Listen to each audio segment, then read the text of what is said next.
Pilot Boys in the building. Welcome to the Pilot Boys podcast, where you'll get the real on all things sports, music, and pop culture. I am Mecca Don here with my co-host V. Mamba mentality for life. Today is March 12th, 2020. V, this is episode 18. This is our 18th episode. That's crazy. I remember turning 18. Thank you guys for tuning in. I know you could be anywhere in the world, but you're here with us. On today's show, we will talk to Arizona Cardinal and former Buckeye Johnnie Dixon about his winding journey to the NFL, the NCAA, what he's learned from Larry Fitzgerald and DeAndre Hopkins, and much, much more. Johnny be good. Yeah. Very riveting interview. We call Johnny the mayor. We'll also do some news and notes of popular sports, music, and pop culture stories from around the country, from the coronavirus cancellations, South by Southwest, 6ix9ine, Cardale Jones, Nate Woods, LeBron, Giannis, and much more. Shout out to our Patreon subscribers. Remember now that our $5 and up Patreon subscribers will get our episodes on Wednesdays a night early. These donations help keep our show going. If you want to keep us on air, you can donate at www.patreon.com/Pilot Boys Podcast. Let's go! Where the Pilot Boys at?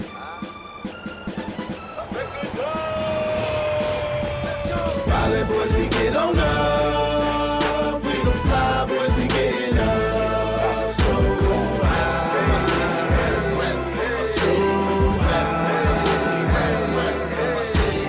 Pilot Boys, we get on up. We don't fly, boys, we getting up. You're listening to the Pilot Boys Podcast. Our next guest is a wide receiver for the Arizona Cardinals and former Ohio State Buckeye. Please welcome to the show, Johnnie Dixon. What's up, Johnny? What's up? Johnny, what's happening? None, man. None. Just chilling out. Thanks for joining us, man. You know, we are obviously, we're Ohio State alums. I played at Ohio State. We're big Ohio State fans. We are a huge fan of yours and got the opportunity to meet you while you were at Ohio State and interact with you a lot. You're like the mayor, Columbus. everybody loves him some JB. I wish. And no, but one day, it's happening one day. Yeah, you did a great job. One thing that I definitely saw from you was doing a great job of, creating relationships, good relationships. And that's one of the, things we like to tell a lot of the younger guys is that when you're at Ohio State, obviously being a player is great, but there are a lot of relationships that you can create while you're there. One of the things that I wanted to, jump in and talk to you about initially was kind of your injury, right? Your injury history at Ohio State. It seemed like you had a few setbacks, and, there are probably times when people counted you out and wrote you off. And I just want to talk to you a little bit about that period of time and how did you deal with that and how did you eventually overcome it and now become an NFL player? Well, I mean, that whole situation, it was rough because, I was a kid that really never missed time. Like, even in high school, I had a few knee issues, but, I never missed time. I always went out there. So going to college and, having to miss time, like, almost immediately, it kind of set me back mentally. Physically, I was already beat up. But, it was something hard. It was something that was hard to overcome at first because, you're young. You're new to the scene. You really don't know much. So, right. But a big thing that helped me, get through all that was, my family. They always had my back. They always had the best interest for me. And people around me, they really pushed me to go back, and because everybody knew that I could do it. They knew I was a good player. Right. I could go out there and make plays, but it was just things just kept setting me back, and it was like not allowing me to get on the field. So, yeah, and also I knew that kids back home and kids all over the world, they look up to us, and right. Coming from where I come from, it's a lot of kids that don't really have that motivational, figure in front of them, a role model type of thing. So I thought, like, if I gave up, then, what am I showing them? I'm basically telling them that you can go out there and just give up on, on things. And, I didn't want to do that. So, right. I just pushed through, harder than I ever did before, with rehab and, just becoming a student of the game, being a better person in the classroom. It was all those things just wrapped into one, and it helped, like, just push me and motivated me to become better. And how did it feel when you actually started, you got on the field and you started succeeding and started scoring touchdowns and started becoming kind of a household name in the city? How did that actually feel? Did it feel like a relief, like, finally? or how, or was it exciting, or what, or all of the above? Yeah, it was a big relief. Just like I said, knowing that I can do it at a high level, and finally be able to display that. In spring ball, that was when I came back. I really didn't know what to expect. I was still a little beat up. I was lying. I told Coach Mickey I feel great. I didn't. Right. That's football for you. Right. So I just was coming back, and I didn't know what to expect. But Parris pushed me. He told me, if you're gonna come back, just give it all you can. And the spring game was a real big one for me. And some people didn't see it that way, but I did. I saw it as a turning point in my career. I went out there. I scored twice. I had a really good game, and some people were like, it's just a spring game, but I'm like, you don't know what they just did for my confidence. Right. It put me on a whole different level. So, that spring was really huge for me, and it pushed me and jump started me to a good camp, and then to a good 2 finishing seasons. Right. Yeah, I wanted to circle back to that time. Obviously, we're talking about something positive, but a couple of things I want to touch on in terms of when you were hurt and recovering. In terms of, you were a big time recruit. Football was something that everyone thought was going to be at all for you, but you were forced to kind of take a step back and focus on some other things. I just wanted to ask you about the support system for mental health at Ohio State, how that helped you and what resources they helped you with during that time when you weren't able to play on the field, and then also how it might have helped you kind of think beyond your role as a football player into a bigger role as a human being. Yeah, so for me, it's always been hard for me to go and just talk to people. But we had a psychologist, somebody in place to help us, go out and actually talk to him, because everything that we were telling him was, confidential, and he wasn't going out and telling anybody else. So we had a guy called Dr. Grafe, and I've talked to that guy so many times. He helped me over so many humps, because when I talked to him, I just felt like it was a huge pressure and, relief just let off my shoulders. Yeah. Right. And like I said, I never could just go out and talk to anybody. Like, my mom's probably my best friend, but I couldn't even sit down with her and, just spill all the stuff that was going through my head and, how I was feeling at the time. But Dr. Grace, that's a great point. People are and particularly in minority communities are so, they're so weary of therapy and counseling, and those are almost taboo words. But it is so important, just even for the everyday person. You don't have to be going through the worst struggle of life to talk to somebody. But I think right. that is very important. And and one of the things that you said, I think is also very important, is that your best friend or your mom or your girlfriend, whoever, a lot of times those people aren't necessarily equipped, number one. And then number two, you don't necessarily feel comfortable telling them everything. And they're not neutral. Exactly. Right, and they're not neutral. So I think having someone who's unbiased, who's not going to judge you, who you can just spill the beans to a lot, I think that's very, very important. So I'm very happy to hear that Ohio State had something like that in place for you guys. Definitely. Oh yeah, they it's probably so many guys that have went to them and just got that pressure off their shoulders, and it also helped me become a person that people can come to, because fifth year guy, a lot of guys are coming to me because they know I've been through a lot. They saw me overcome all the situations. So right. I think that put me in a good position as well to help others out as well. So right.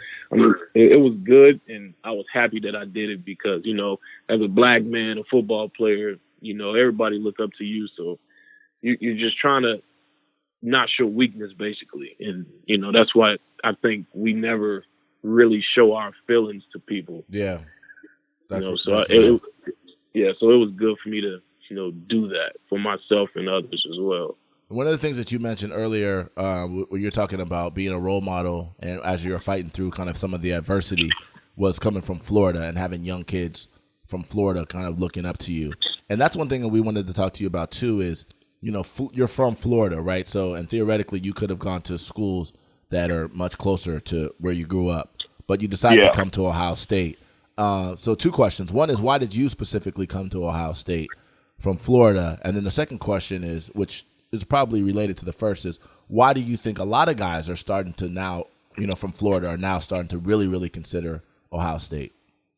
Right. Yeah. Well, I'll tell you what. I'm still getting a lot of backlash from that. I'm sure. Yeah. But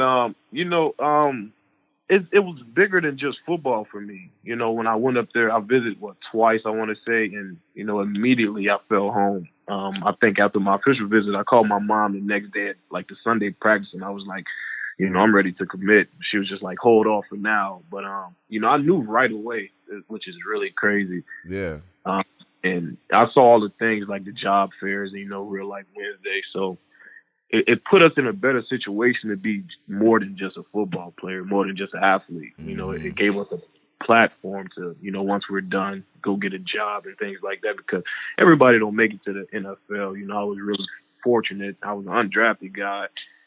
So, I was really fortunate to be in this position. Right. And Ohio State set me up to be in this position, So, I'm forever thankful for the university and, Coach Meyer and all our coaches and players as well. Yeah. And so do you feel like that is part of what, kind of excited some of the other guys to come? Or do you think that it was kind of Coach Meyer, kind of the style of offense we run, the brand? Do we have a big brand? Does Ohio State have a big brand in Florida? Like, talk to us a little bit about that too, just because we're curious as guys who, are from Columbus. I think it's all of those things, really wrapped into one. Coach Meyer was such a brilliant recruiter. He kept it real with you. He didn't really sugarcoat. Mm-hmm. Coach Mick was a guy, he told you from day one, I'm not your mama. Like, I'm not going to baby you. Right. So they kept it real, and then I think another big thing was, we really started a Florida pipeline. Mm-hmm. Going back in the day, a lot of guys, from Florida went there. So I think once those guys saw like a big transition of Florida guys going elsewhere, not even just Ohio State, I think just elsewhere, right? Yeah, a variety of places now, because, people want to get out of Florida. You love Florida.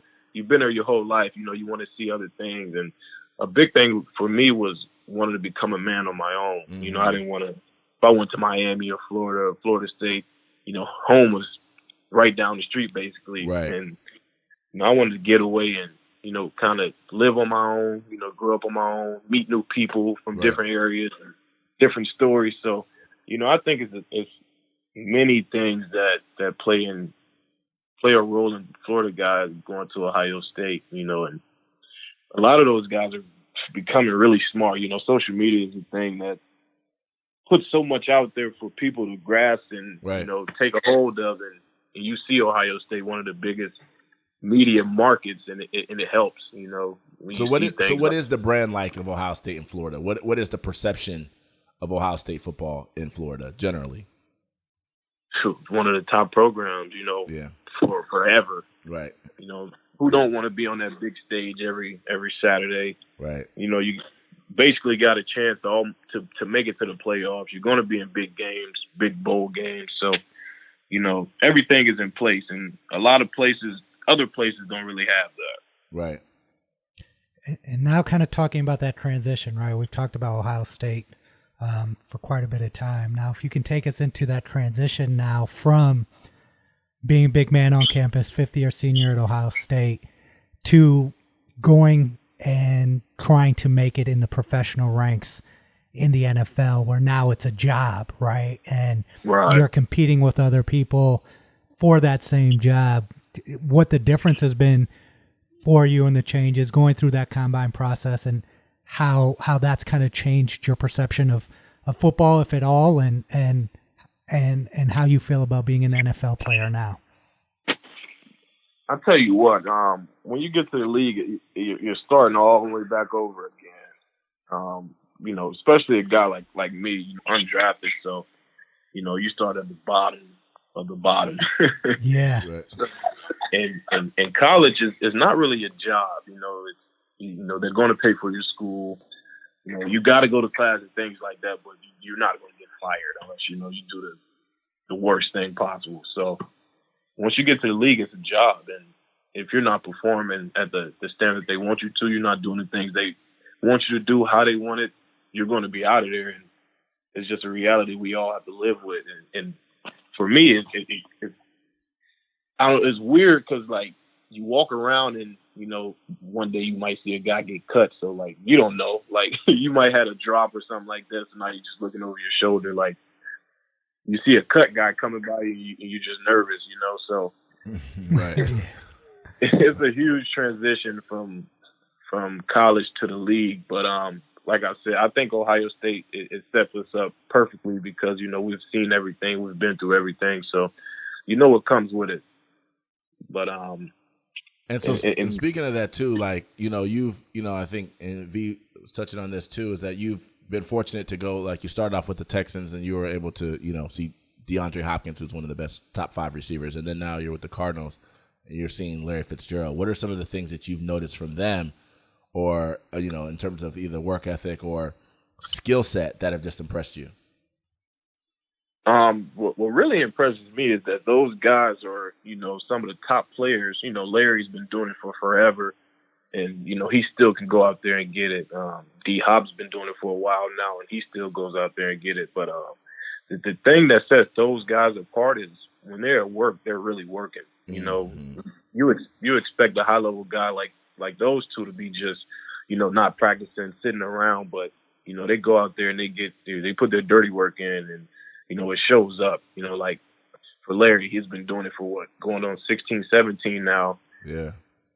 So it's a good example to you. He doesn't even have to talk. He walks it. You know, he lives it. So you can just look at a guy like that and, you know, be motivated. And same with D Hop. You know, he's not really like a guy that's out there and, you know, in social media like that much, but he's a guy that puts his work in quietly. You know, watching that guy, man, I done seen him make some of the craziest catches. It's he's crazy. ridiculous, So, bro. Crazy. Yeah, so he pushes guys immediately, and he probably doesn't even know it, you know? Yeah. You know, one of the things that you mentioned earlier that I kind of wanted to circle back on too was kind of the difference between the NFL and college, right? When you say, you know, college is not necessarily like as much like a job as the NFL is, where literally if you're not performing, you can be gone and literally be gone from that city, you know, that day. Right. And that brings me kind of to an issue that, you know, is kind of at the crux of that, which is kind of the NCAA, their name, image, and likeness thing. And now, you know, the push for guys to start being able to benefit off of their name, image, and likeness when they're in college. And, you know, that's something that V and I have been kind of pushing for and advocating for a long, long time. And I just wanted to get your thoughts on that as a former, you know, NCAA athlete and now an NFL player.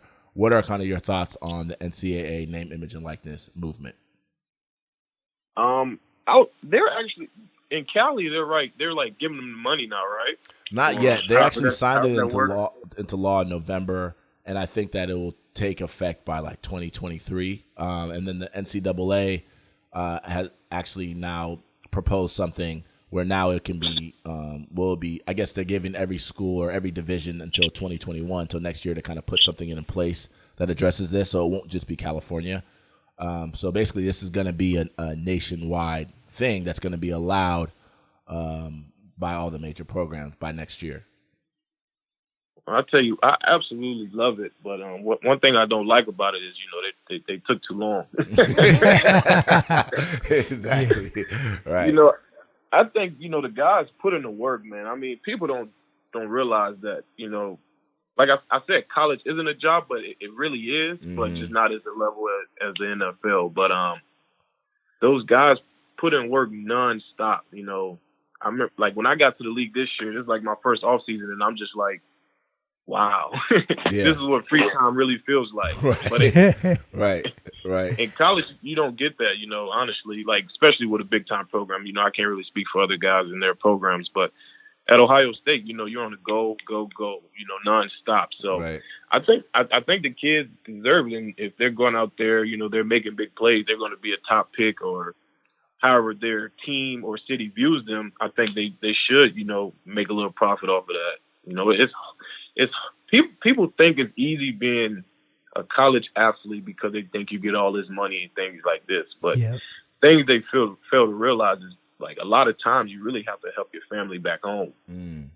Yeah, Like, because now you're an adult, right? And when you're an adult, most people, when they become adults, they are expected to contribute to the household. Exactly. And I always view myself as the man of the house. So as the man of the house, I have to make sure that my family is good. So, every month I don't have all this money in my bank account because I'm actually helping my family out and, things like that. But people don't realize that. They think, hey, college player, he's getting all his money. He's getting free books and things like this. Like, yeah, I'm getting free books, but still, like, this extra money I have in my pocket, I'm using that to help. So Right. I think if those, those young men are going to be getting the money and they're putting in the work for it, then they deserve it. I can't be mad at that at all. Like you said, you guys don't have the time to just go get a regular job either. So Exactly. having a way to generate some income is important. And I wanted to kind of ask you something about when you were at Ohio State, right? It's impossible not to see all the money that's around you, right? At the program, how much money Ohio State is generating, how much the coaches are making. This is all public information. Can you take us into like how players feel when they see this? Like after winning a national championship, for example, and you see all the money flowing in, the TV deals, the fans coming in, knowing that they're paying for the tickets. How does that make you guys feel? Is that something you guys talk about when you see that and you know that you're here on a scholarship? Oh yeah, absolutely. I remember multiple times, when the year come around and they put the all the numbers out and stuff. I remember a lot of my classmates in 2014, we were all sending in the group chat like, man, I need a little bit of that. Right. So it's like, I mean, you look at those numbers, you like, man, they're living good. They have nice houses and things like this. And I'm over here in this 1-bedroom apartment, kind of struggling at times, but, sometimes I'm fine. So, I mean, we definitely talk about it, but I mean, what can you really do about it at the end of the day? So. Yeah. So we talk about it a little bit, but we know that we can't do much. Yeah. Go ahead. Sorry. Oh yeah, and like our coaches, they try to take care of us as much as they can. We have good food in our building, and definitely now they've upgraded. So, I think they're living pretty well. But yeah, I mean, we definitely talked about it all the time. Yeah, I mean, I think that the nature of college sports in particularly football and basketball has changed over the last 30 years, right? And I think at the outset of college sports 100 years ago or whatever, it wasn't necessarily a big revenue generator. It was kind of more something to just contribute to the overall culture of a school or a university, right? Give extracurriculars and stuff like that. But now it's become big business, and it's $1 billion industry. You can't ignore the money that's being involved. And if you're not going to split some of the revenue that's coming in, then you have to allow guys to at least profit off of their name, image, and likeness. So like you said, this is probably long overdue, but at least we are moving in the right direction. And I do think it's incumbent on people like us who do have a voice to continue pushing that and making sure that they feel uncomfortable and understand the issues that a lot of student athletes are going through. Speaking of the student athletes too, I wanted to talk about the combine, because the combine, just passed, and obviously it's one of the most important things kind of in the draft evaluation process. And, having a good showing, so to speak, at a combine can really improve your draft stock. Having a bad showing can negatively negatively affect your draft stock. And, some of the guys that from Ohio State this past week, they didn't really perform probably as well as they would have liked to. One of the things I wanted to ask you about was kind of your thoughts on kind of the combine and the pro day, and then particularly give us some names of some guys who are coming out this year from Ohio State who you think should be on our watch list. Honestly, the whole combine and pro day, I don't know how much of that they take into account for some people. I thought I went out there and had a really good combine last year and a really good pro day, but I ended up in my position. I'm not mad about it because at the end of the day, I still got a chance. But for some people, it really helps, and like Parris and Terry, it really helped those guys, and they went out there and put a great showing, and it helps some people, but for some people it really doesn't help. And I mean, I don't know how you go about that, or what can you do more to be looked at. So I mean, you just go out there and you try to put your best foot forward and perform, because you go straight from bowl games to training, So, I mean, you put your best foot forward and you try to go out there and give it your all. And you definitely want to go out there and have a good showing. You don't want to go out there looking sluggish, bad in drills. And,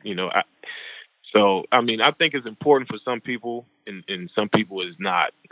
I think that we put too much of an emphasis on the 40-yard dash, though. Mm-hmm. Mm-hmm. Sure.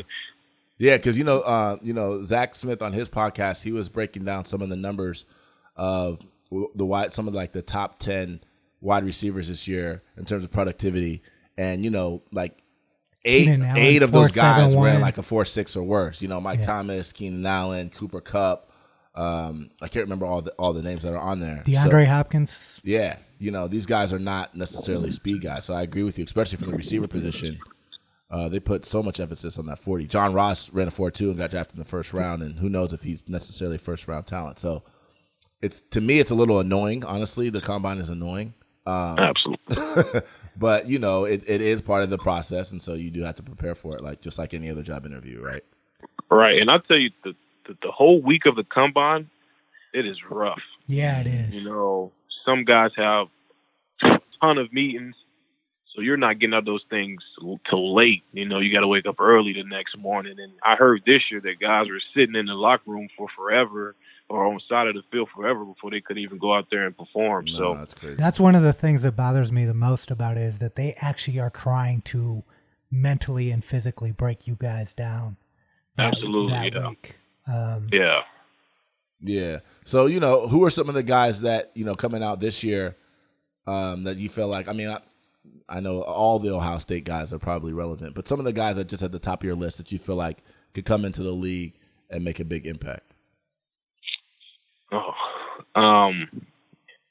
Okay, you're going to hate me, but honestly, I think all those guys can go in and make an impact. They all bring something to the table. You got Chase, he's an animal. Right. He's going to be the first or second pick. Right. You got the receivers, KJ, Ben, and Austin. I think all those guys can come in and help a team immediately. Mm-hmm. You got Malik. He's come along so strong. He's become a really good player. Well, you got Devon Hamilton. Oh my God, he's grown from the first day I've seen him to where he's at now. He's just matured so much, become a really dominant player. Right. Who else we got? Okudah looks like he's going top 5 too. Okudah, top 5. That's another guy that we saw him from day one and knew that he was going to be one of those guys that came in and filled the void at corner immediately. And you got Rico, Damon Arnett as well. Yep. He's coming in. He's made such a big jump from when he was a freshman. Right. I remember I had to sit him down so many times to just talk to him, but he's become a really good person. Right. He's become a really good person on and off the field. He has. He He for sure has matured quite a bit. And on the field, I've seen some things, and people just really love his chippiness. And I think that's another thing you get out of Florida cats. They come with a chip on their shoulder, and Rico has always had that chip. I remember before he even got in, he telling me, "I'm gonna lock you up." Right. I had to tell him, "You remember what I did to your high school?" But, did you guys play each other in high school? I don't think he was playing yet, but I played against Nick and Joey. I see. Okay.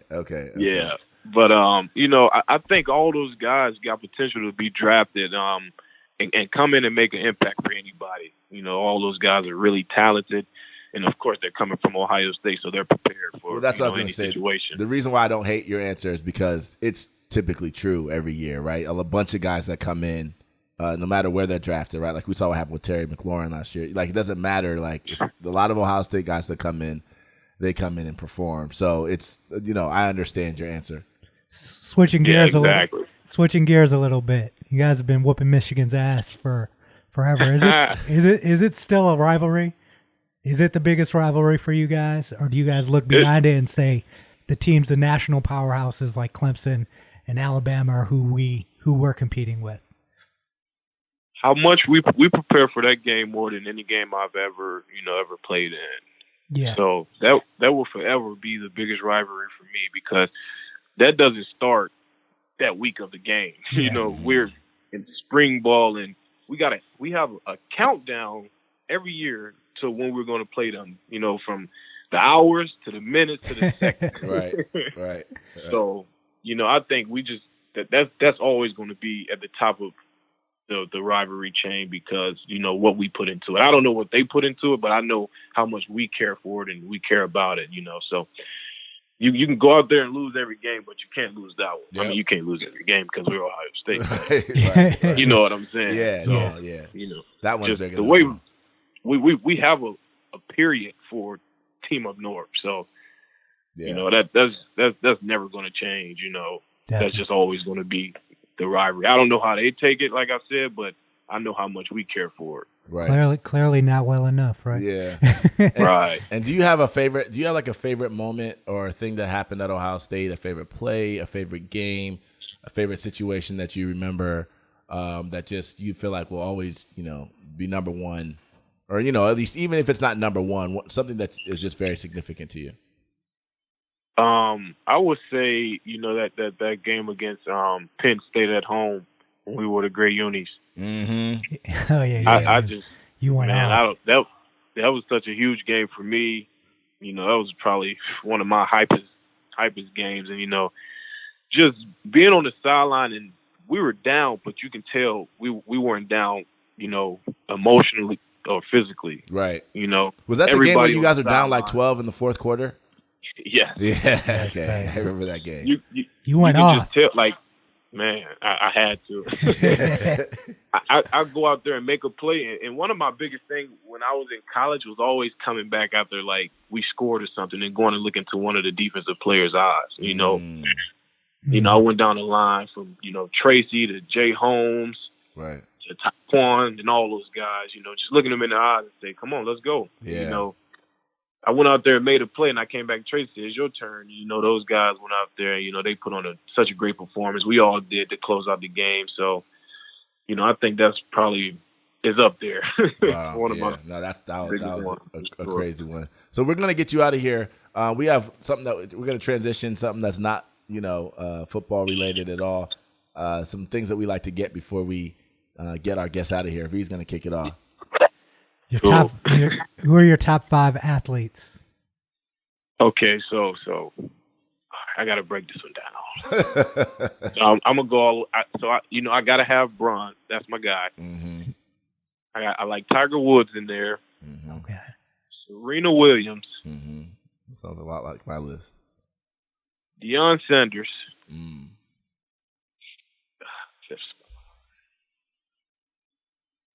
I'm gonna go Messi. Wow. Okay. I see you. Okay. I see you. That's one of mine too. Yes. He's a beast. My fiance would love that pick. She's a big soccer head. So, is she? So I'm all into soccer now. So. It's crazy. Soccer is, especially in the United States, obviously it's growing rapidly. I was a huge soccer player when I was growing up before I even transitioned into football. And, in the United States, it's not, I don't think it's, as big as it's getting. Right. It's still not fully understood how big it is internationally. You think Ohio State, Michigan is a crazy rivalry. It is. Don't get me wrong. But soccer is the number 1 sport in the world, and number 2 is tennis. Yeah. They go crazy internationally. Just I always mess with my fiance about it. I'm like, man, soccer's not the biggest sport. I'm like, I know it is, but I'm like, man, football is the biggest sport. Yeah. Right. Exactly. Soccer is on a different level, man. It's crazy. Cristiano Ronaldo has 206 million followers on Instagram. Yeah. 206 million. I mean, obviously he's transcended. He's not just an athlete. He's like models 70 and all that stuff. But 206 million.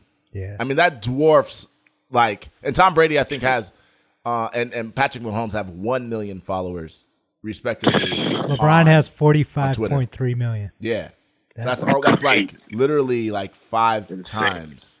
So just to show don't make no sense. Yeah, it's crazy. And we look. LeBron is just this guy. He's a global hero. Yeah, exactly. So it just shows you crazy. The impact. Okay, last question, then we'll get you out of here. Is your top 5 musicians of all time? Okay. Let me see. And put any receivers in your top 5 athletes, by the way. Dion, Dion. That's right. Dion was all around. Yeah. I had to go all around the circle with that one. Yeah. Dion was just crazy, man. Man, crazy. But top 5 artists. Okay, my favorite. I got to go with Pac first. Mm-hmm. Biggie. All right, so are we going all rappers or what? No, it doesn't have to be all rappers. It can just be any musician. The ones that have had the most influence on you. Yep. Tupac, for sure. Then I will go Biggie. You got to put Michael Jackson in there. Like, come on now. I like J. Cole in there. Okay. He just speaks to a different side of me, man. I don't know. He's just so dope. And, Jay-Z is another guy that I like listening to. Right. They inspire you, right? Oh, yeah, absolutely. I mean, Pop, song for song, I'll go with you. Yeah. Nah, for real. I put him in the car every morning and go blasting. I ain't mad at the thing that I love about Pac, too, is, from a music standpoint, is that literally whatever mood you want to be in, if you want to be hype, if you want to party, if you want to be thoughtful, whatever, he has many songs in each one of those categories. Yeah. Everything you need, man. Yeah. It sucks that his life was cut short. Yeah. I think that, I was just born the year he passed, but just looking at all his old stuff and he was growing. That was a person that was just growing into more than just a rapper. He was a great actor. Mm-hmm. Man, he was a great poet. He was just he was an activist too. Activist, I think he was setting a different standard. His life was moving on for him, and it was just sad that he had to go so soon. I think he could have helped out a lot of people, this day and age. Right. But 100%. Yeah. And this is this is the time where we probably need it the most too. Need him the most. So that's why I still I could still put on his music and get a little motivation for that. Yeah. Helps push me through my day. So absolutely. Well, you've been a great role model too, man. Like I said, we've talked to some younger guys who, obviously sing your praises, and a lot of things happen behind the scenes that people don't see, but you spend a lot of time, mentoring and talking to people, and now you're a father. Congratulations on that. I know Appreciate that. That's a great feeling. We're looking forward to obviously continuing to follow your career, and obviously wish you much success. People on Twitter, you guys can follow Johnnie Dixon. It's at YoungKing_JD5. Johnny, seriously, we really appreciate this. Thanks for joining us on the Pilot Boys podcast. Yes, sir. Most all right, man. Good luck this season. No doubt, man. Thank you. I appreciate that. All right, man. Stay in touch, man. Have a good one. All right, fellas. Y'all have a good one. All right, take care. Juice. Who got it? I got it. Buckeye Nation. Let's go. Juice. Who got it? Juice. I got it. Juice. We got it. Them boys are loose, cause we keep it juiced up. Hey, juice.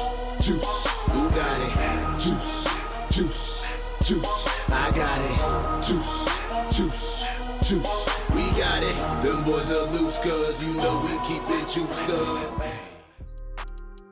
Love the Pilot Boys podcast? Support us on Patreon. Supporters can pledge as little as $1, and we have some cool perks on there.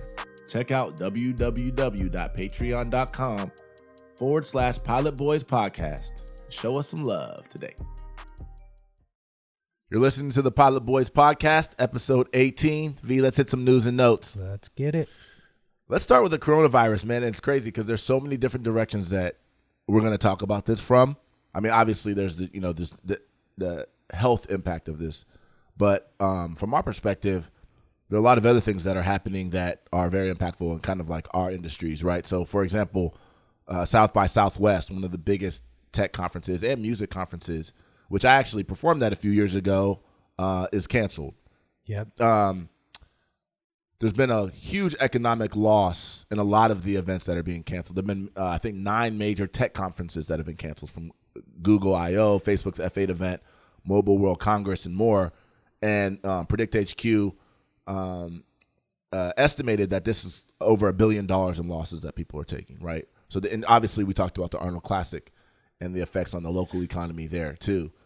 Yeah. What are your thoughts on this part of the effect of the coronavirus?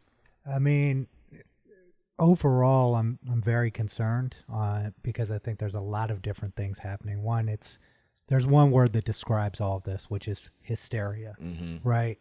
I think there's 111,000 total cases in the world out of 7 billion people. Right. The fact that something, seemingly, obviously we don't know all the facts because we're not being given information, but the fact that the panic and the shutdown doesn't seem coordinated, nothing seems coordinated.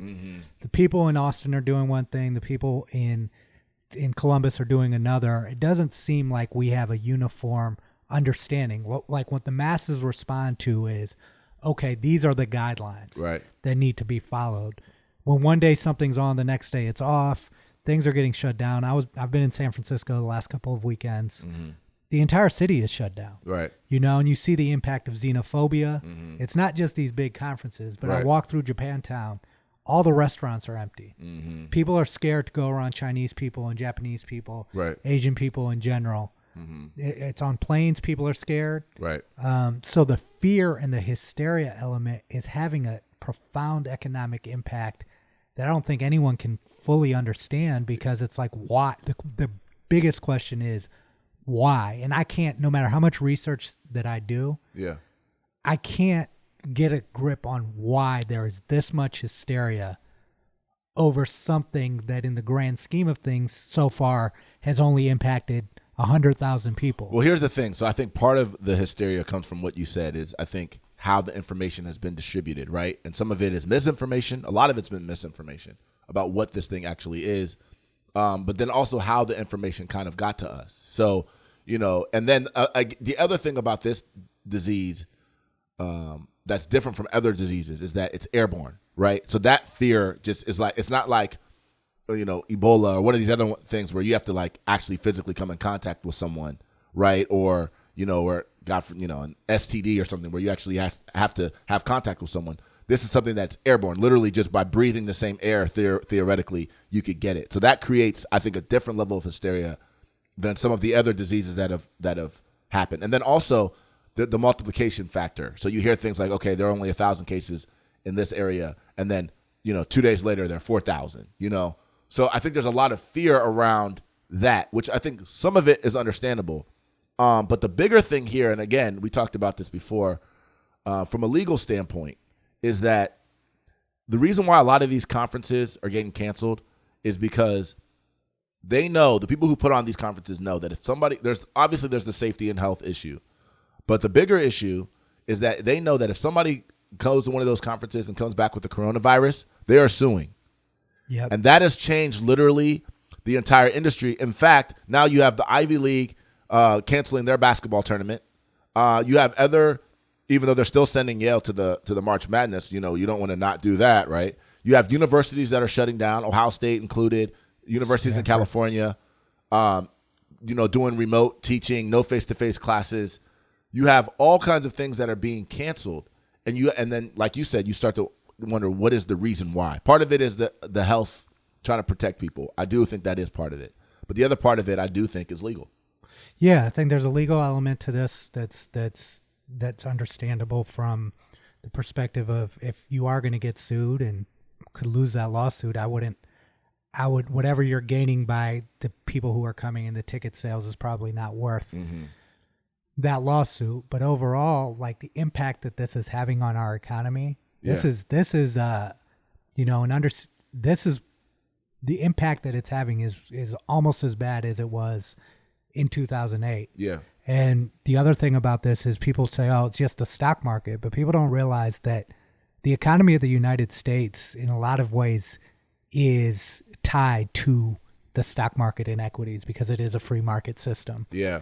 Right. And almost anyone who has a job has some sort of investment in the stock market through their 401k or other vehicles.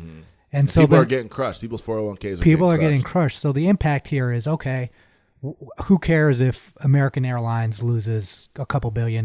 We don't like them anyways, right? That's what people will say. We don't like the airlines anyways. But people are not thinking about, it's not the people at the top, it's the employees that potentially could lose their jobs. An employee of Intel, if they continue to lose money, where do they cut? They always cut payroll. They cut payroll. Workforce. Yeah, and that's the number one thing to go. And the workforce. So yes, the markets may not be impacting everybody the same. Billionaires can afford to lose a couple $100 million. It's the people at the bottom and the middle who may not see the impact yet. Yeah. But they will. I mean, there are these conversations I hear that say the stock market is not the economy. Let's not. It isn't. And it's not, but it is very, like you said, the point that you just made, I think it's very true, is that it's very much tied to the economy, right? Because it's not just about, people are losing their 401ks, people are losing their investments. That's part of it. And maybe that's what we would call, quote unquote, rich people problems.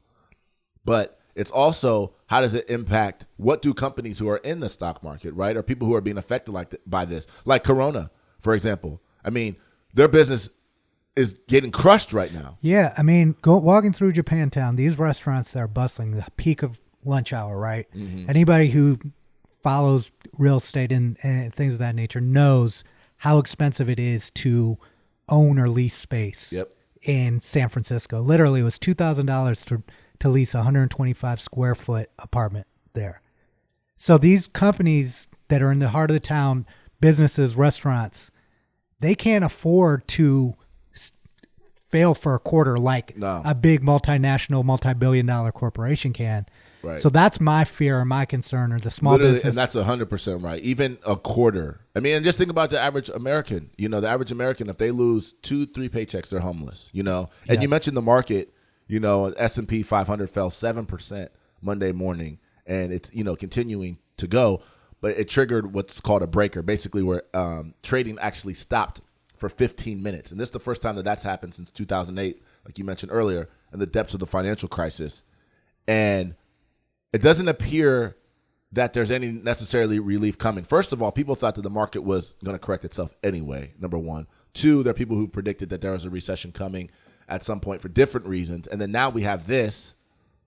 I mean, what do you even do? I'm a little annoyed at the I told you so economic analysts, because this isn't something that is triggered by any of their analysis, right? Mm-hmm. They didn't think about an event like this triggering a collapse. But my concern now is that, yes, a recession was probably due, right?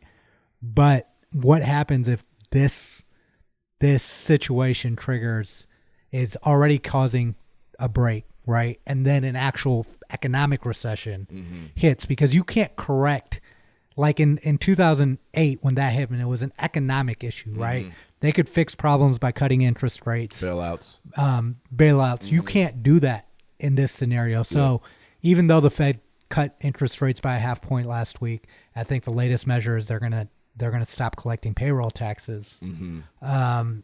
The impact is crazy. Yeah, like Italy stopped mortgage payments. I mean, but like you said, there's the impact on the day-to-day person. Yep. It's not just about the market, but it's about the day-to-day person, about and even just peace of mind. Because at the end of the day, peace of mind to me personally is my most important asset. You know, and that's one of the things that's definitely been taken away from people. And the last thing that I want to talk about on this is the media's role in this whole problem and scenario. They've got a fundamental problem with what media and news media has become, in the sense that they report anything and hope for it to stick as long as it gets clicks. Right. I don't feel like they're reporting on this responsibly, that they are inducing panic. Yeah.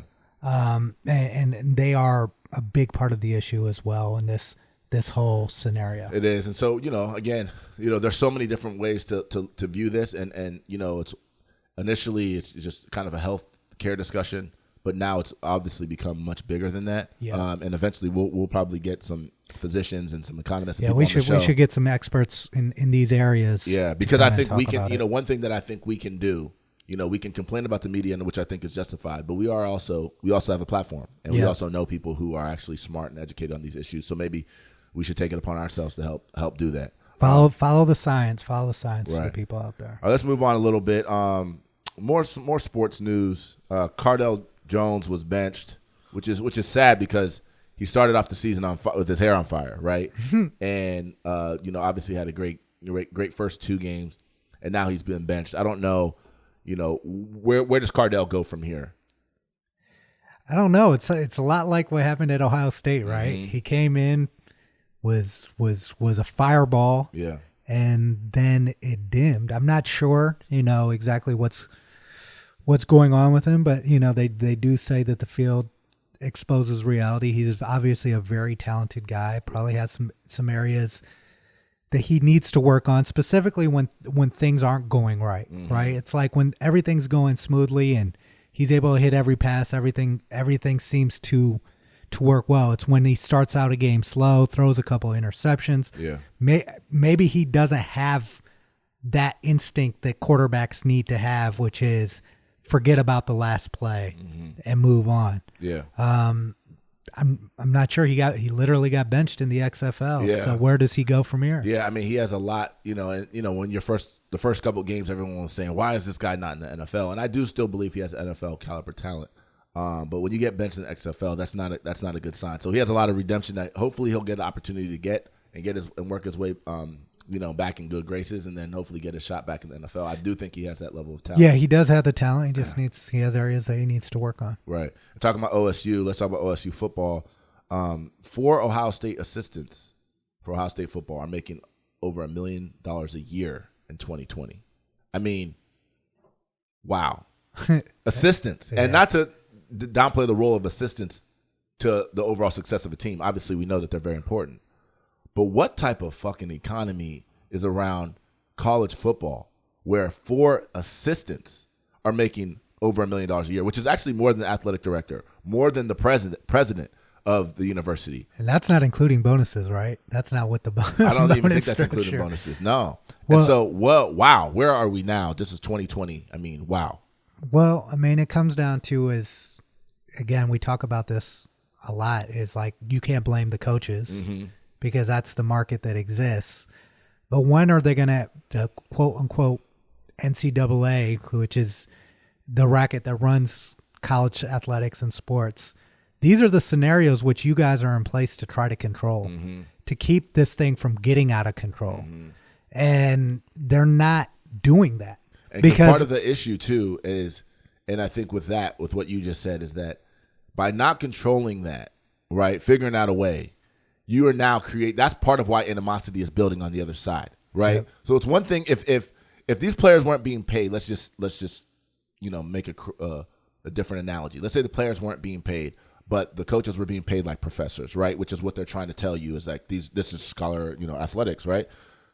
Then I don't think there would be as much hysteria on the other side. But the fact that now these players are not being paid, and also they have to deal with hearing announcements of their coach now making $1 million a year. A coach that they might not even like, a coach that might not even be good. Yeah, I know. Of course, for Ohio State's standpoint, pretty much they are the good, baseline. The baseline, if you're good or bad, if you get a job at a place like Ohio State, as an assistant, you're making about $500,000 a year at the bottom. Minimum, right? And the thing is that I'm not saying it's not deserved in the economy, that the way that the economy is set up, like you said, right? We all kind of agree with that. And maybe their market value might even be higher than that. Honestly, some of the value for the value that they're creating, it's potentially even higher than that. So that's not necessarily the point. But the issue that you touched on, which I think is very, very important, is if this thing doesn't get controlled, you are going to see a quote unquote revolution at some point. Yes. At some point, people think, oh well, because people can only take so much eventually before they break. And, people will say, and the players are getting smarter and they're getting more educated and they're learning more about what their value means. And there are more people who are, who have big names like LeBron and other people who are actually speaking out on these issues. And now social media is here. And these are part of day-to-day discussions. And, if you keep just letting this thing get out of hand where everybody's making money but them, the revolution will come. It's guaranteed. It's happened in every single scenario ever in life. The thing that I can't understand is why they don't do anything for legit, like to say, okay, we have a problem.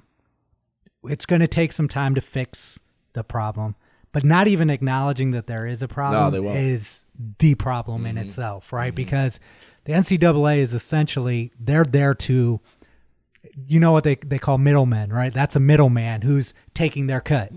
That's what they're there. They're not being responsible for what they are tasked and funded to do, which is control the business, which is a business, right?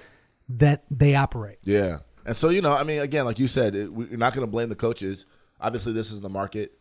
You know, and some people will say, well, no, we will blame the coaches because the coaches should speak up out against this thing too, you know. But a lot of people aren't going to do that against their self-interest, right? Well, and then you have coaches like Dabo loser-ass Sweeney who comes out and says, the players shouldn't get paid, but I should get paid $7 million a year. Like, just shut up and collect your check. You don't speak on that issue. Like, you're gonna have pie on your face for saying something eventually, in that scenario. For sure. And there are definitely coaches who fight more for players and their families than other coaches. Yes, but exactly. They are pawns in this thing, and in the grand scheme of things, they are pawns in this thing too because they have jobs. They don't have ownership over their positions. Right, that's true.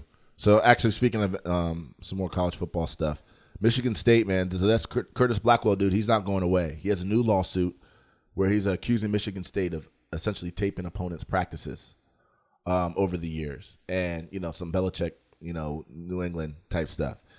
And you know, to me, it's interesting because first of all, and I think we talked about this in a different show, we know that people are doing these type of things, right? The key is don't get caught, right? Number one.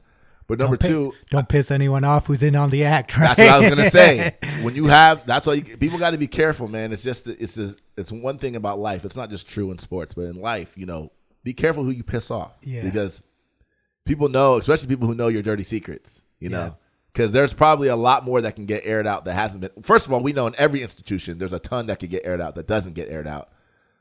But people know what's going on, and this guy seems to be very disgruntled and not going away. So. Typically what happens here is there are checks on being a snitch, right? Because if you put yourself out there like this, if you want to get another job, you're not going to get another job, right? Yes. You're poisoned.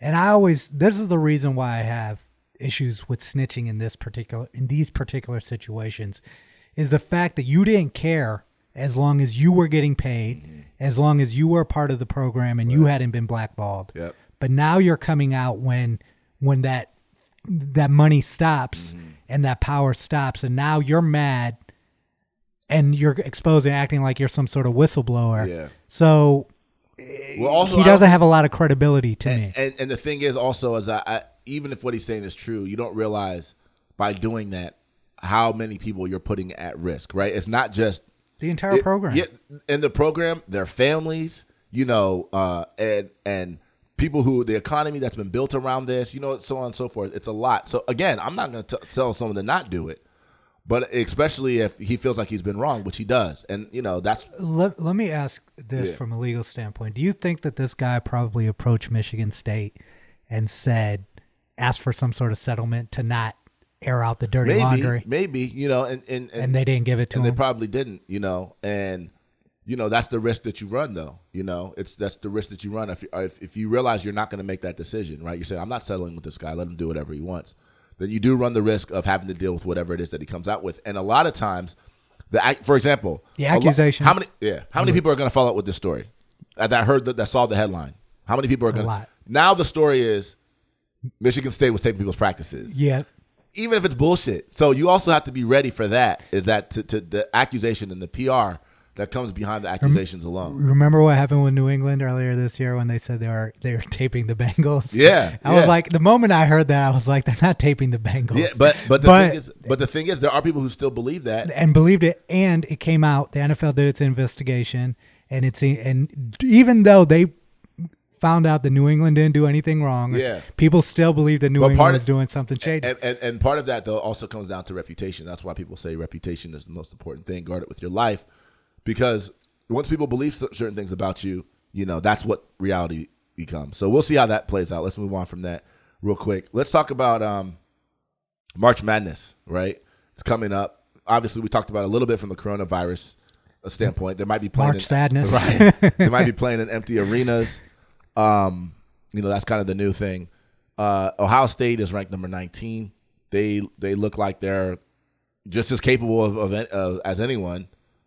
Even though Dayton might be the best team in Ohio. Oh man, Dayton is fun to Obi watch. Toppin do won Atlantic 10 Player of the Year. They fly around. Yeah. They're like a UNLV running Rebels light. Yeah, so I think it's going to be interesting to see how March Madness plays out. Obviously, just you know, with the coronavirus and, practices getting canceled or, empty arenas and all that type of stuff, it might not have the level of excitement. One thing I missed earlier when we were talking about the empty arenas and why they probably don't care about canceling is the TV money, right? Mm-hmm. That's where the real money is anyway. So as long as it's still televised, they're not being impacted. It's the families who've planned. Like I talked to a guy who came up from Houston for the Arnold Classic. He was like, I wasn't going to cancel my trip. I paid for my hotel 6 months ago. I paid over $1,000. Yep. So that's the thing about canceling is are you canceling for liability, but do you actually care? Or you're saying you care about the fans. Yeah. But I guarantee if the TV deals weren't this big and they were dependent on butts in the seats as much, right, the story would be a little bit different. They will lose a lot of money on tickets, like particularly for football, right? Like, and that's one thing I will be interesting to see as this thing continues to play out, into the summer. Obviously what's going to happen with the Olympics is one, but also football. I mean, you're talking about 100,000 people going to a game each week, and that's all over the country. That's not just like a couple places. And the ticket revenue, I mean, that's millions of dollars. It's huge. A day, huge. So I'll be interested to see what happens. I'm glad that this hadn't happened. Imagine if this was like September right now. Yeah. I mean, what the hell would happen? It'd be complete chaos and hysteria, but we'll see. Let's talk about some NBA real quick. LeBron versus Giannis, kind of, MVP talk, right? LeBron, it's interesting because LeBron, as much as people don't want LeBron to be the best player anymore, he still is always one of the best, right? Even if you don't think he's number one, he's still always top 2, top 3, right? Yeah. And every year, it seems like he just continues to kind of defy the odds. And then, but he's also kind of a victim of his own success. A lot of times that happens too. When you're just so successful and you're so consistent, people don't necessarily start to view you as MVP every year, right? And stuff like that. How do you see that? And then also you got Chris Paul over in Oklahoma City, who personally to me, I don't know how they're winning any games, but they're like very, very relevant in the West. He also seems to be a good MVP candidate. What do you think? Well, I think overall this MVP conversation typically comes down to not what it's supposed to be, which is who is the most impactful player for their team in winning games, right? And I think there's this thing that, like you were talking about the LeBron haters. Right. There are also the other side of people who, no matter how much credit LeBron gets, they're always going to think he's being hated on. Mm-hmm. And the truth is that there is really not much of a conversation. If you look at that team in Milwaukee with Giannis, the Milwaukee Bucks have never been relevant. Yeah. Giannis, they have the best record, probably going to go to 70 wins. You take him off that team, they don't win. Yeah. With LeBron, his second best player is the third best player in the NBA. Right. Yeah. So this conversation is, although, yes, I think that out of respect, we should always say LeBron James is always a top 3 MVP candidate. Mm-hmm. Always. Yeah. But people should not feel like he's being slighted or being hated on if there's a guy like Giannis around who is playing a little bit better and is having a little bit more overall impact. I agree. I think what you touched on earlier is the key, though. Is so long as he's being respected as a top 3, I think that's fine. But once people start acting like he's washed or he's benefiting because Anthony Davis or whatever it is, it's just like then you just start to say, all right, you can't have a middle ground with LeBron either. Yeah. It's like if you say something that's critical, you're a hater into like half of the population. Yeah. You give him praise.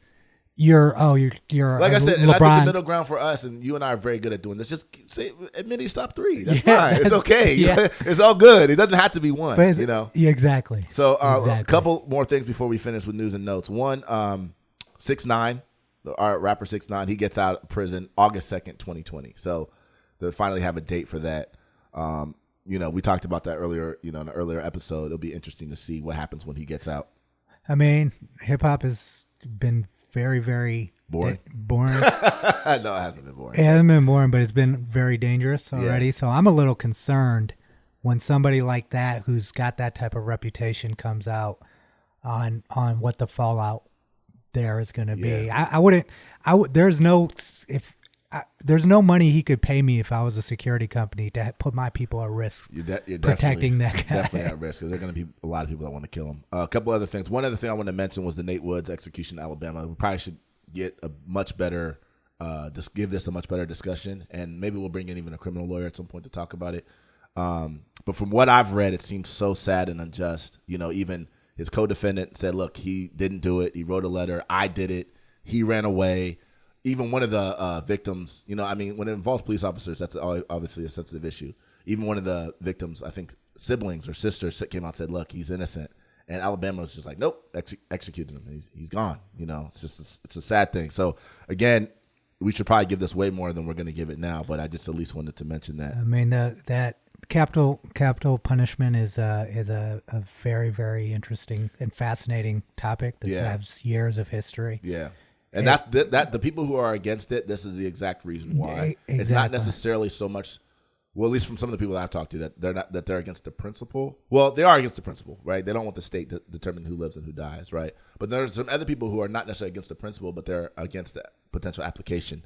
And this is one of those scenarios where people Yeah, I mean, and the thing that kind of concerns me about this is every religion, no matter what religion you are, there is something said about not killing people, right? So I've never, just at a fundamental standpoint, I've never understood that if you are religious and you believe in that, how then you can take the power into your own hands to decide, even if someone killed him, put him in prison, take him out of society, but giving anyone that type of power to execute someone is scary. Scary. So, and the last thing on news and notes, Harvey Weinstein finally got sentenced. He got sentenced to 23 years.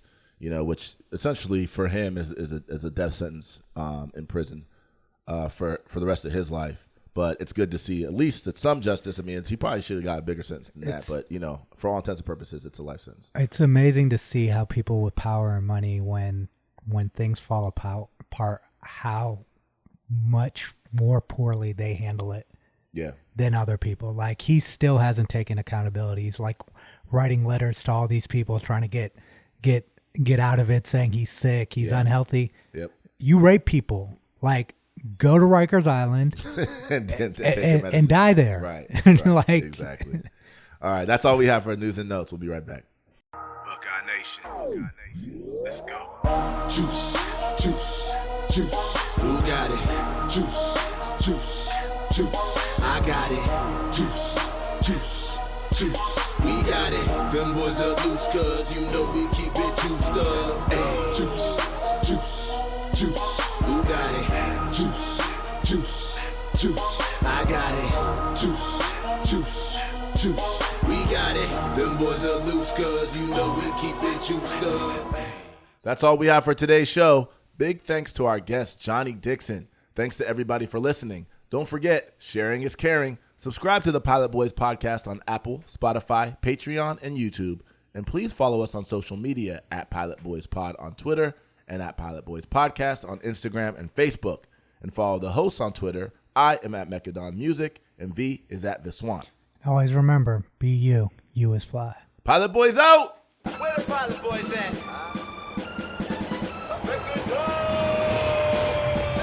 Pilot Boys, we get on up. We don't fly, boys, we get up. So high. So high. Pilot Boys, we